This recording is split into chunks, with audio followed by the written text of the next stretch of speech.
মাদারীপুরের শিবচরে পদ্মার বিস্তীর্ণ চরাঞ্চলে এবার বাদামের ফলনে বেশ সন্তুষ্ট কৃষকেরা। দ্বীপাঞ্চলের নারী পুরুষেরা এখন ব্যস্ত সময় পার করছেন বাদাম তোলা, রোদে শুকানো আর সংরক্ষণে।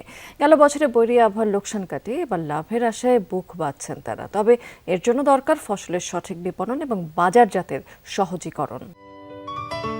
সিলন টি রপ্তানিতে শীর্ষে।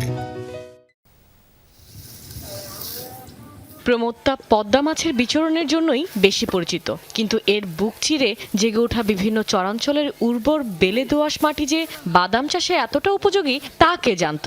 অথচ মাদারীপুরের শিবচরে কোনো রাসায়নিক সার বা কীটনাশক ছাড়াই নিয়মিত পরিচর্যাতে মিলছে কাঙ্ক্ষিত ফলন।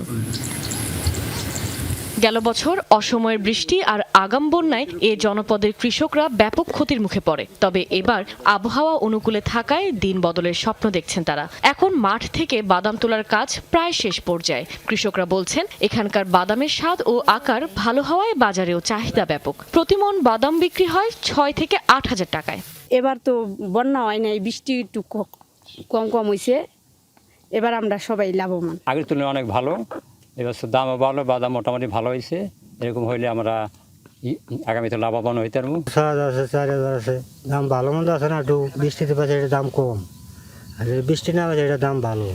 কৃষি অফিসের মতে চলতি অর্থবছরে শিবচরে প্রায় 690 হেক্টর জমিতে বাদামের আবাদ হয়েছে, যার মধ্যে শুধু চর জানাজাত ইউনিয়নেই চাষ হয়েছে 120 হেক্টর জমিতে। এবার প্রতি হেক্টরে গড়ে উৎপাদন হয়েছে প্রায় 2300 কেজি বাদাম। কৃষকদের সহায়তায় পাশে আছেন কৃষি কর্মকর্তারাও।